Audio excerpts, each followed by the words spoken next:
You're welcome. My name is Kofi Bartels. Thanks for joining us tonight. Former Nigerian President Olusegun Obasanjo believes that Western liberal democracy is not working in Nigeria and that African countries, including Nigeria, made a mistake by adopting this system of governance. Now, on Monday, members of Nigeria's lower legislative chamber, the House of Representatives, a parliamentary group, they have a group called the Parliamentary Group, they've been advocating for Nigeria's return to the parliamentary system of government. And they're led by Minority Leader Kingsley Chinda, PDP River State. They met with the former president in Abuja. Obasanjo at that meeting maintained a stance that he has always maintained since this debate began. He advised the lawmakers to drop the parliamentary system tag and instead push for a homegrown democracy, what he calls Afro-democracy or Afro-cracy, typical of Obasanjo. Of course, Obasanjo, who was Nigeria's military head of state from 1976 to 1979, he midwifed the 1979 Constitution of Nigeria that introduced or produced a replica of the American presidential system in Nigeria, which replaced the parliamentary system that had been in place in Nigeria since independence. So let's go back to history. The parliamentary system was used in Nigeria's First Republic under the 1960 and then the 1963 constitutions. But the Second Republic saw the introduction of the 1979 constitution, which prescribed the presidential system. And this was carried over to the present 1999 constitution, which Nigeria practices or uses. Minority Leader Representative Kingsley Chinda and his group of lawmakers from different political parties, really, and different regions of the country, they've already placed a bill on this suggestion or this advocacy before the House of Representatives. And they believe that the current system is too expensive, it's inefficient, and is divisive.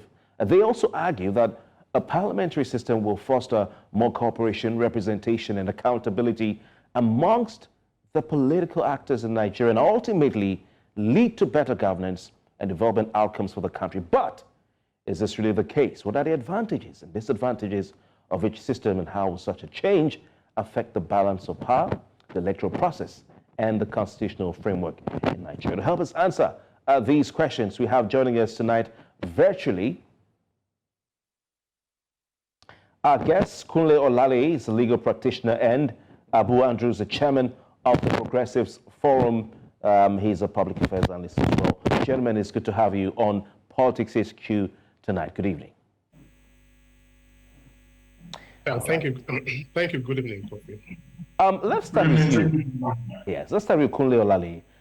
Do you agree with Chief Matthew Aremu Kikiole Obasanjo that Western liberal democracy has failed in Nigeria? Thank you, Kofi. First of all, it is thank you so much for even the background you gave to that to the story. We, like you said, we started with parliamentary system in 1960 after independence. The reason for this is not far-fetched because we got our independence from Britain, and Britain was practicing or has been practicing parliamentary system of government. We tried it until the military takeover in 1966. Then we shouldn't forget that there were constitutional conferences, after which we came about the presidential system of government in 1979. And that is what we have been on, trying, as it were. To your question that, do we say we have, the presidential system have failed? Yeah, or democracy, Western liberal democracy in Nigeria, basically. Yes. I think what we are operating, it has its own feedback. It has its own peculiar nature. However, we are still on it. Our liberal democracy is not failing. Sometimes we want to jump over ourselves. The American system, which we copied, was started in 76. However, I can tell you, even up to now, they're still trying to perfect their liberal democracy. There are aspects of it that some people are saying, hey, is this democracy, the electoral system, and all the stuff. Even their political system has also, gone through phases. Therefore, what we are experiencing is a phase of political development. And definitely we will get there. But that does not mean that we cannot look at other options. But to say that our liberal democracy is failing, I'll bet to disagree. Thank you. Abuh Andrew, where do you stand on this? Western liberal democracy is practiced in Nigeria, a failure or not? Okay, thank you for having me. I can't agree better, with the lawyer who is on air with me. I think we have come a long way, to a large extent, from independence till date. And as it stands today, we are practicing the presidential system of government. And like the lawyer on the virtual system said, that we started with a parliamentary system of government. How far did it take us really before we switched to the presidential system of government? Now, like he rightly said, we have just had this stable democracy for maybe 24 years, and a lot of things are still in the works. We are still, finding a hang of how things can work better in this type of democracy we practice. And so far, so good. I don't think we are doing badly, because if we are comparing ourselves to America, whose democracy is over 200 years plus, it means we're being unfair to ourselves as a people. So yes, I agree completely that it is still a work in progress. And are we where we were in, say, 20 years ago? Certainly not. So we are making progress. And I think for those calling for parliamentary system of government, is just, I think it's just politics that we can see playing out, because... How do you mean? When you say it's just politics playing out, how do you mean? Yeah, so, I was going to land on that. So from your introduction, is the PDP minority leader and his colleagues that went to see President Olusegun, former President Olusegun Obasanjo, and we all know why. These are people that share same values and same political interest. So yes, I think what the lawmakers should be looking at is how to amend laws that can help this system of government we are running presently, which is the presidential system, to work better for us. I think it's easier for that to happen than for them to be calling for a change of, government structure. Andrew, and I don't think we need that. We don't need that right now as it stands. Okay, Andrew and Kunle, you both are on the same page here. You both feel that democracy in Nigeria hasn't failed, or is working. Are you saying it's working? Because that's what it seems you're both saying. What is Nigerian democracy, or what is a Western liberal democracy as practiced in Nigeria? We have multi-party democracy. You can register a political party, and you can float candidates. You can vote. They can be voted for. You can aspire to positions from the local government level, state level, and to the federal level, both at the legislative and executive arms of government. People file up every 4 years. They go cast their ballots, their votes, and they elect leaders. Now, if you both said it has worked, let's start from the local government level. Most local government elections in Nigeria are not really reflective of the will of the people. We want to talk about the general elections. Are they really truly reflective of the will of the people? So what do you say to that, barrister, when you say that it is working? Thank you. Barrister, please, you have to sit back a bit, shift your seat backwards so we can see you well. Thank you very much. Yes. What I said is that it's a work in progress. you see, it would be wrong to say, oh, it has worked. It is a continuous thing. What I say is that we are working, we are on the path of it working the way it should work. Mind you, there is no perfect democracy, liberal democracy anywhere in the world. I mentioned the fact that even the parliamentary system that is being practiced in the UK and other 50 countries in the world, they started, the United Kingdom started their parliamentary system in the year 1215. And up to today, we cannot say that it is working perfectly. Somebody was saying some time ago, he said, and I'm sure the former president mentioned something close to that, that where we have the Prime Minister of UK not being properly elected as it were. The current Prime Minister, Rishi Sunak, came in through when one government collapsed, and then they had to do an election within their party to throw up a leader who has been there now for a while. Therefore, the system will continue to work. It will continue to improve until it reaches perfectness. On your question as to the local government system, it is true that what we get at the local government system may not always be a true reflection of the will of the people in terms of the elections. People have argued, we leave that the conduct of the elections to the State Independent Electoral Commission, or we hand it over to INEC at the center. It is neither here nor there. But again, for that to happen, there has to be amendment to the Constitution. What has been going on is that in some cases, let's be honest with ourselves, in some cases we've had very good elections in the local government system. I can tell you the local government election that happened, that was conducted during the tenure of Governor El-Rufai in Kaduna State, was adjudged to be a very fair local government. But Barrister, that is one out of many, because El-Rufai brought in electronic voting, and then he also, he created a level playing ground for all the parties.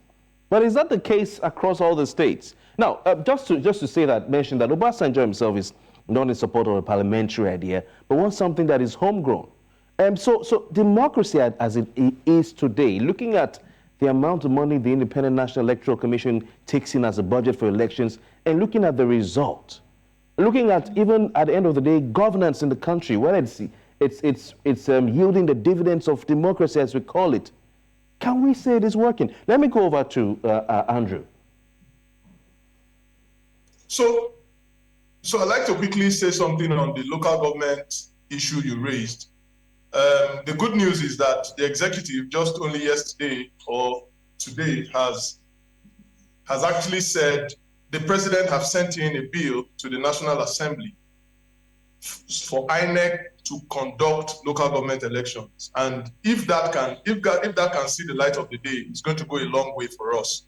Okay, so it's important. Andrew, you're talking about INEC. You're talking about INEC, and INEC that Nigerians don't even have faith in, an INEC that Nigerians do not trust, an INEC whose chairman is appointed by the president. This is simply, some will argue, simply taking away the power from the state governments and putting in the hands of the president to control the local governments. Now, I don't agree to that, but of course, people are entitled to their opinions, okay? Now, the fact is that local government elections, as it is run currently today, a lot of times in every state, and this cuts across party divide. In a lot of states, they just write these results because who heads the independent commission for local government elections in the state? The governors of states appoint these people. In some cases, some of them are even card-carrying members of the political party. So what do you even expect? But you see, it will always be better for us to have local government elections being carried out by INEC, because what that will portend is that the interest at the state level will not be as much as, I'm not saying that it is watertight, it will have its own challenges, but not as bad as when you allow it in the hands of state governors to run it the way they want to run it, write names and announce the people and just, put people of their choice in office, thereby stifling the whole arrangement of local government performing their duties. Because if a governor makes you a local government chairman, you don't expect the local government chairman to go against the governor, even if the governor wants him to bring all the allocation of that local government to him. So if candidates are elected on the grounds of INEC, devoid of the influence of the governor, I think it will go a long way for our local government. All right. And if that can see the light of Andrew, day, it's going Andrew, to be thank you. Kunle, what do you say to this? Because he's saying that this move by the president proposal will take away the influence of the governor. But some will argue it will take away the influence of the governor, but replace it with the influence of the president and the ruling party at the center. Yes, thank you. I beg to disagree with my friend there in terms of the local government, that is saying that if the local government election is conducted by INEC, that removes doubt as to the genuineness of the resource that comes out of that election. You see, we operate a federal system of government. In a federal system of government, there are things that are done by the state. However, part of the issue we have is the idea of the fact that we are making the local government system to be quasi-independent. It shouldn't be. The local government system, it should be out of a state. Therefore, the state should have complete control. Therefore, whatever this issue comes around, I'm very, very passionate about it, because name any country in the world where you have the local government system being controlled from the center. They don't exist. A local government system, therefore, with due respect to Mr. President, for I think it's because everybody is saying, no, if these elections are organized by the INEC, that it will be better. Maybe not. What happens after an election has been held, the results announced, people sworn in, and they defect to the ruling party of the state? What happens? Therefore, it is neither here nor there. It is a function of how our people are operating the system. The system ordinarily, if they are properly operated, we shouldn't have some of the issues that we're having. Andrew? Well, we've had situations where we have had INEC conducted local government elections in Nigeria before, and it is not as bad as what we see these days. And I would always advocate for INEC to handle local government elections across the country. Now, when you talk about the interest or the influence of the president or the people at the center, for Christ's sake, we have 774 local governments across the country. Which local government are you going to pay attention to? So, like I said, it is not going to be watertight, and it's not going to be the final solution to our problems, but it is going to be far better than state conducting local government elections by themselves. Because we have seen these things happen over the years. In some cases, the governors don't even conduct elections. They just put people in there as caretaker committee, and they are there for 2 years, 3 years, for as long as they want it as governors. So that hold that governors have on local government must be broken, because the local government is the closest system arm of government or system of government that is closest to the people in the grassroots, and that system must be paid very great attention to, so that people at the grassroots will feel, that democracy that they have, put their mind on and have voted and have fought for, and that can only be given to them by local government operations, All right. So all right. Every point in time, I will always stand with INEC conducting local government elections across the country. Okay, gentlemen, let's move to this homegrown system of governance. If you were to design an Afrocentric governance system, whether it's Afro-cracy, whether it has a mixture of traditional institutions taking the lead, because Obasanjo mentioned a loyal opposition. And he said that Africans are not used to having opposition. It's just one man leads and we move. But over there in the West, they have the loyal opposition who are loyal to the monarchy. But here we abdicated all power, or took away the powers from the monarchy. So we don't have, we're not used to. So what kind of governance system would you advocate for that is homegrown? Okay. Yesterday, when former President Obasanjo was meeting with the minority leadership of the House of Representatives, from their conversation, you will see that when we observe that even at that during those discussions, nobody is sure of anything. The minority leader came with parliamentary system of government. The former president said, oh, you shouldn't mention that. They should move away from that word parliamentary and come up with Afro-cracy or African democracy or whatever, something homegrown, exactly what you are talking about now. Homegrown will mean having something more participatory, especially from the traditional rulers. We are in a country whereby there has been a lot of regard for the traditional institution. Therefore, what is expected is that whatever democracy we practice, to make it properly homegrown, there should be some powers reserved or given out to the traditional. We have to go. Barrister, we have to go. Let's ask, allow Andrew very quickly. Andrew, in 30 seconds, do we need some form of dictatorship? Some people say we need a benevolent dictatorship in Nigeria, for instance. 30 seconds, please.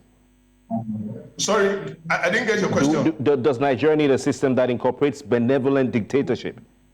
30 seconds. I think what we have right now is working for us. Okay, so all I would just say is let's find a way to make it work better. All right. And this is just for us to put laws in place that will make the democracy that we. So no to dictatorship. We know Obasanjo wanted the third term. Maybe we'll have led to some form of dictatorship. And some countries who have dictatorship, they seem to be doing better. China, Russia. Gentlemen, we have to go. We have to go. We'll have a conversation on this later. Yes, benevolent dictatorship. Yeah. Yes. All right. Benevolent dictatorship is available in presidential system. I see. It depends on how I see. Gentlemen, thank you. Thank you. Power. Thank you very much. Kunle Olaleye, legal practitioner, and Abuh Andrew, chairman of the Progressives Forum. Thank you so very kindly for your time tonight. Thank you for having me here. All right, we'll be back with more conversations. We'll look at the protest by organized labor. They're demanding for repealing or reversal of the tariff hike on electricity in Nigeria. Stay with us.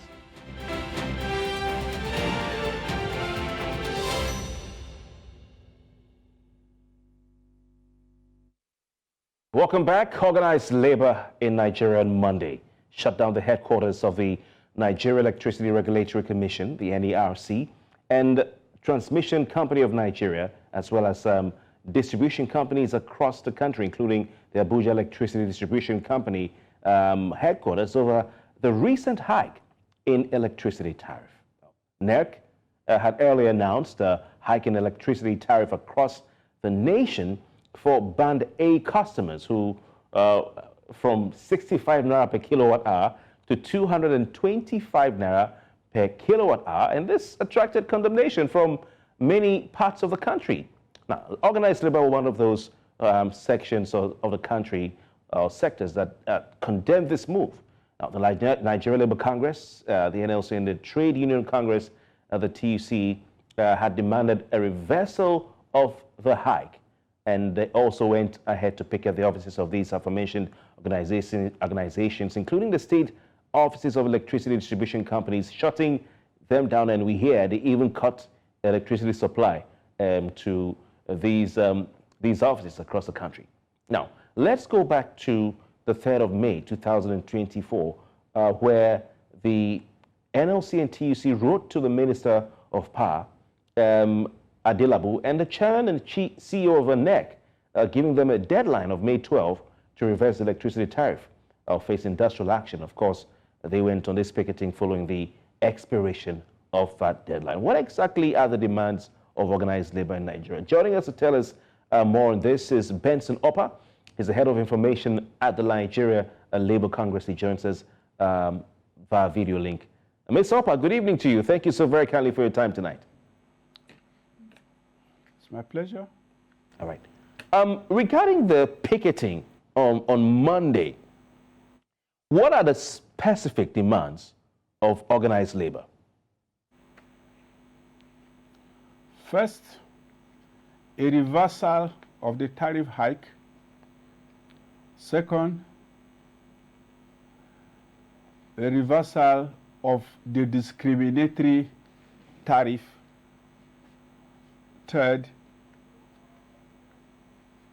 restoration of the observance of rules and accountability in the electricity subsector.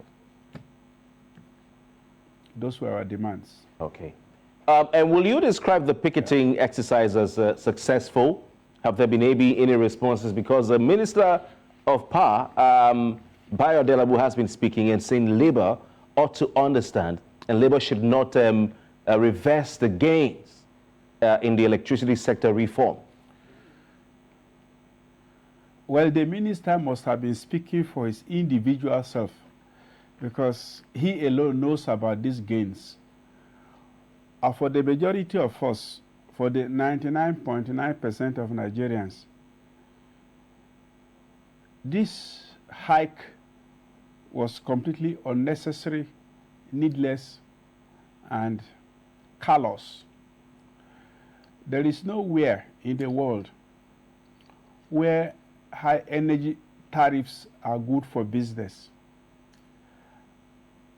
Before this tariff hike, 40% of big business had gone under. 30% of mid-level business had gone under. 60% of small business had collapsed. And here was the minister feeling comfortable with this kind of situation and acting on behalf of the World Bank and IMF, acting on their behalf, imposed a 250% hike. Come on, man.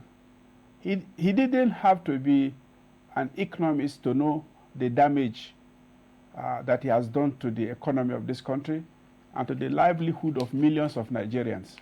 And of course, the World Bank and IMF that have been prodding him or that have prodded him to do this, they dare not try this in the United States or in any of the Western countries.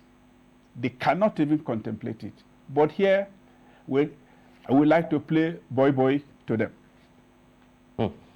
So going by what the Minister Abuh Andrew has said, that Labour should be careful not to affect or slow down the progress of the gains and the reforms in the electricity sector. Would you say, from what he said, that your picketing has fallen on deaf ears? Well, first and foremost, the minister is treating symptoms. He has failed to understand the underlying issues that threaten energy sovereignty in the country. He wants cash.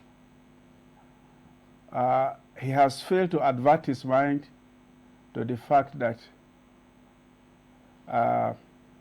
from day one, there were issues with the privatization of the energy sector, capacity deficit, finance deficit, to a certain level, technical deficit.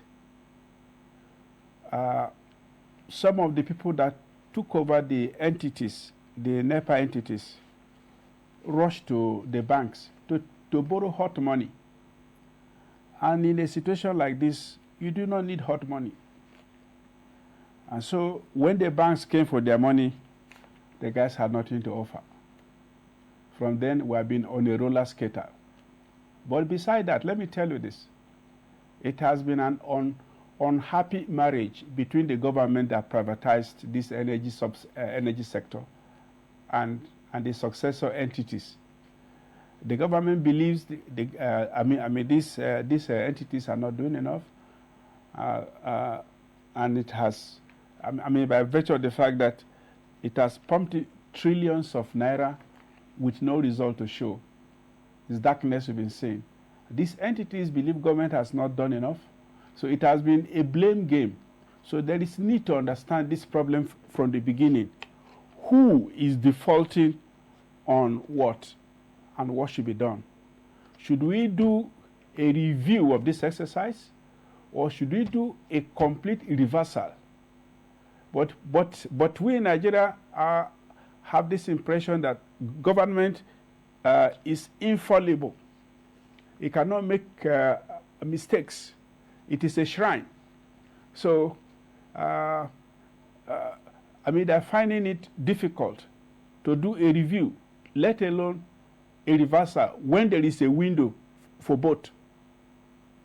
All right. Mr. Opa, the Minister of Power, Adebayo Adelewu, he's warned that there will be a nationwide blackout in 3 months if the increase in the electricity tariff is not implemented. Isn't this enough reason, for Labour to have a second thought about this?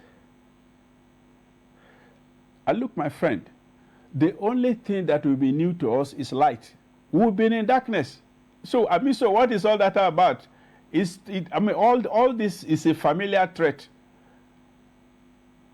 Okay? As you speak to me, are you using regular source of light, or you are on generator? Personally, I'm on band A, and the light is almost 24 hours a day. But of course, I'm paying with tears. I'm paying with tears. So, and I tell you something, speaking strictly from the regular point of business, when you price your product or service out of the reach of the majority of the market, you are in bad business.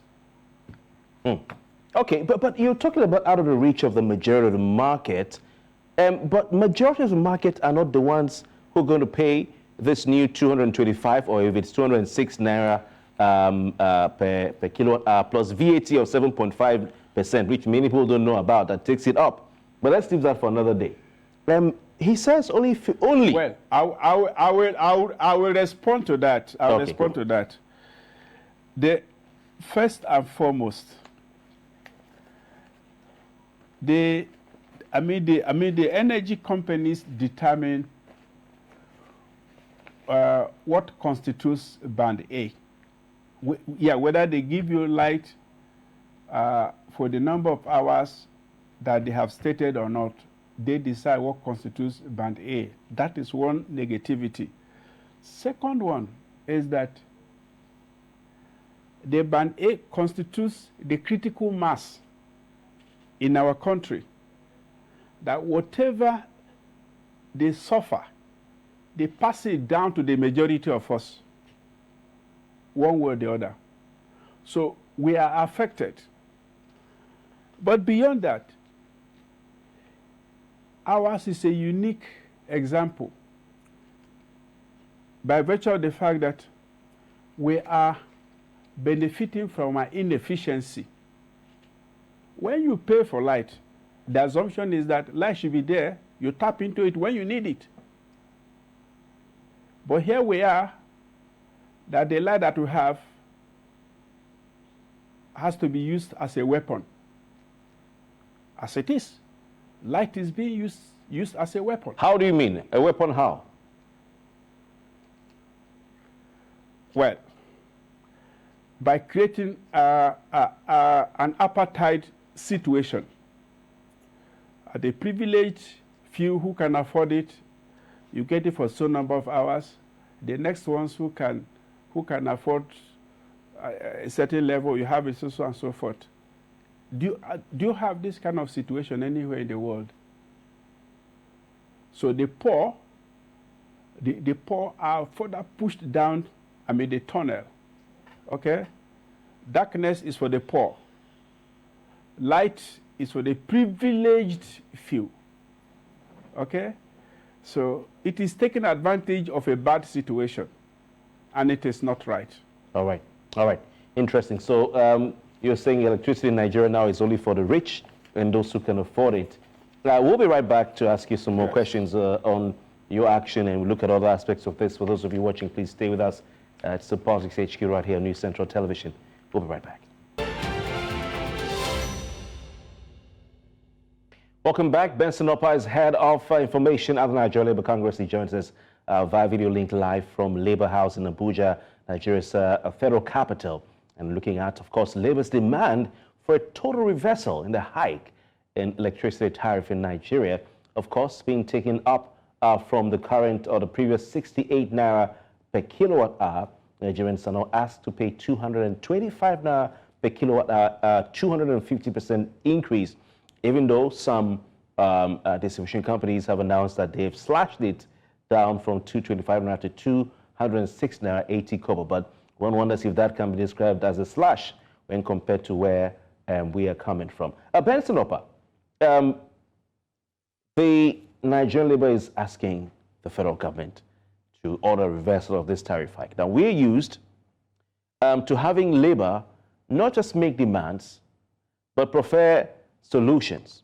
So how does organized Labour in Nigeria propose that the federal government fund the power sector?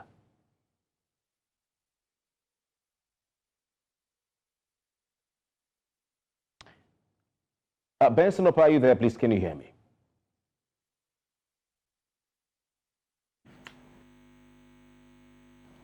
Okay, Benson Opa, can you hear me? Well, if you can hear me, if you didn't get you, no, I can hear you. No, I can hear you. All right, sir. And this is my response. First, we want a reversal of the privatization of the sector or subsector, because it was perfectly faulty. You can put something on nothing. I've been moving from pillar to post. Okay? So the remedy is a reversal. We do not want something as drastic as that. Stakeholders, and let them do a of that exercise, and the loopholes will be pointed out where each party erred. Okay? But not taking the little that they have. Okay? Tax, until there be nothing more to tax. Ibn Khaldun said, when taxes are moderate, more people pay. And the state becomes more prosperous. The people happy. But when taxes injurious and vindictive, people fight back.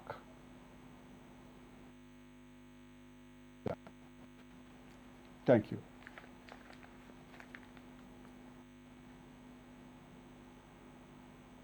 All right, we'll like to take a quick break. Benson Opa, I don't know if you can hear us, but when we come back from that break, we'll have Mr. Opa with us. Please stay. Welcome back. Benson Opa, are you proposing that you're talking about a review of the privatization of the electricity sector, and of course, taking away the licenses of these private companies and returning it to government? So are you saying that we need to go back to the days of NEPA? We're aware that some of your leadership were part of those who were in NEPA So is that what you're saying, that we should take Nigeria back to the days of NEPA? Quite frankly speaking, how would you rate on the days of NEPA? Would you, in all honesty, say these days are better than the days of NEPA? Maybe you're saying that because your leadership are part of those who were in NEPA. And listen, and let me say this: the government didn't give this money to NEPA. If government had given 1/4 of the money it has given to these new entities, set would have been a superstar. But NEPA fended for itself, did everything, and still ranks much better than these entities. Are you saying that NEPA was better than these privatized setup and these companies? Good enough to know, you should know that. I mean,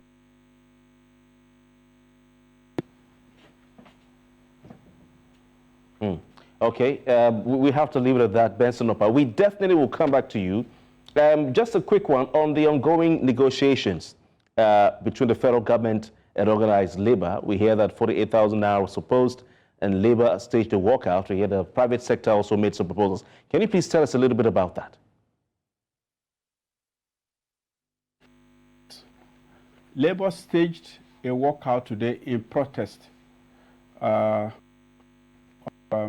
government's counter-offer, because in the estimation of labor, it was callous, disdainful, callous and disdainful.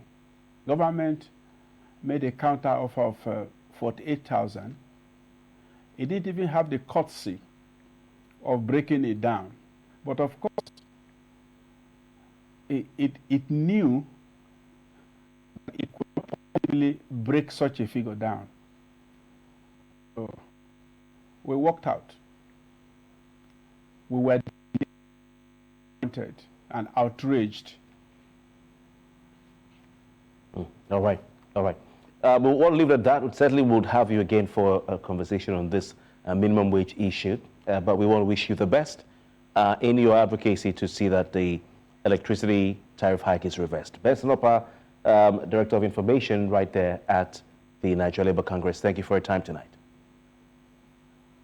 My pleasure.